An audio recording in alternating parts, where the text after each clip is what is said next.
Hey everyone, let's jump right into this explainer. Today, we're doing a deep dive into Chapter 2 of The Death of Utopia. Now, this is a heavy topic for sure, but it's absolutely crucial. We're looking at how the author Jose Huol Maguisa C. Ego takes the brilliant philosophical frameworks of Karl Popper and applies them to analyze ideological movements, specifically the Maoist insurgency in the Philippines. We're going to unpack exactly how these grand, sweeping utopian promises can and often do morph into incredibly dangerous realities. Right off the bat, the text hits us with this really compelling conceptual mystery. How exactly do abstract doctrines ultimately trap human minds and entire societies? We usually think of prisons as these physical spaces, right? Concrete, steel bars. But the author posits something far more insidious, that the absolute most secure prisons are actually constructed in the mind, built brick by brick using absolute ideologies. The book puts it so powerfully. It states that long before you see armed gunmen in the hills, or urban hit squads, or casualties labeled as spies, there is a silent internal shift.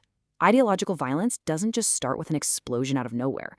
It actually starts with a quiet, internal decision in how a person chooses to view reality. It's that exact moment where they decide to surrender their own critical thinking to a movement. To make all this dense philosophy a bit more accessible, we're breaking the author's argument down into 6 key themes: how ideas become prisons, the problem of certainty, the power of falsification, open versus closed societies, why utopias require blood, and finally, the ultimate doctrine test. All right, let's start with section 1, how ideas become prisons.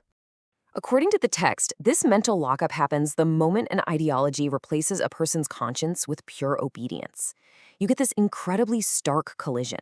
On one side, you've got this glowing, romanticized promise of a perfect world. But on the other, the dark, militarized reality that's actually required to enforce it. The author argues that when people are taught a doctrine is completely flawless, and that even questioning it is a betrayal, they're essentially building an invisible prison around themselves, long before any physical walls go up.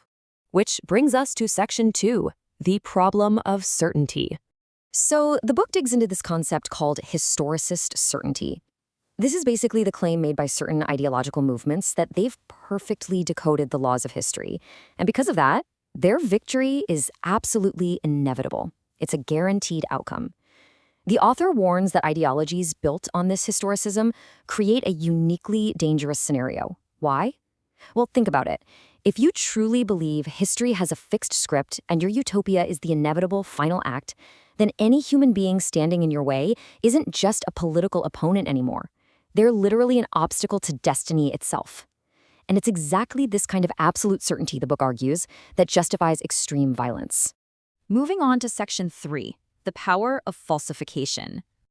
Okay, so how do we actually disarm that level of dangerous certainty? This is where Karl Popper's concept of falsification comes in. It's a scientific principle stating that for any theory to be valid, there has to be a way to test it and potentially prove it wrong.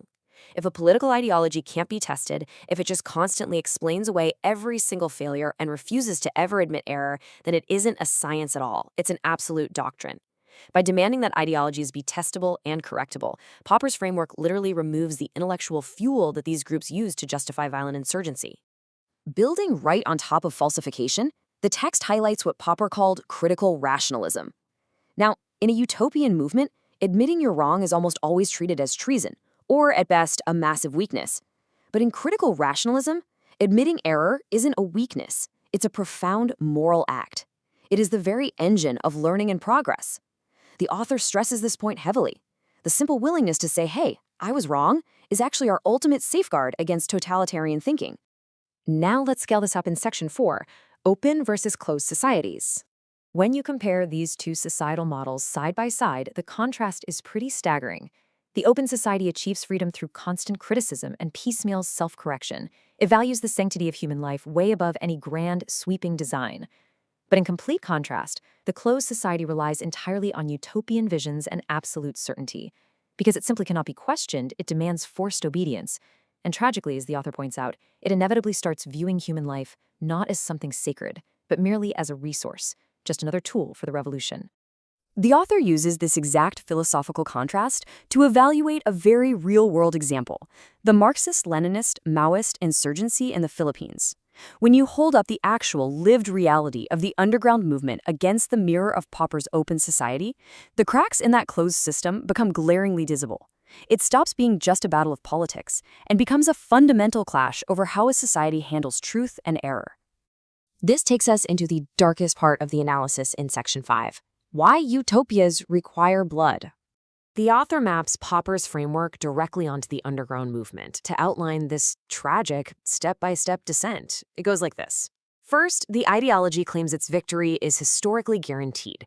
Second, reality hits and it fails to match the prophecy. The utopia simply doesn't arrive. Third, because the doctrine cannot possibly be wrong, members who ask honest questions about these failures are suddenly treated as threats.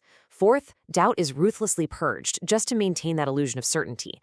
And finally, human life is sacrificed entirely to protect a doctrine that absolutely refuses to be corrected.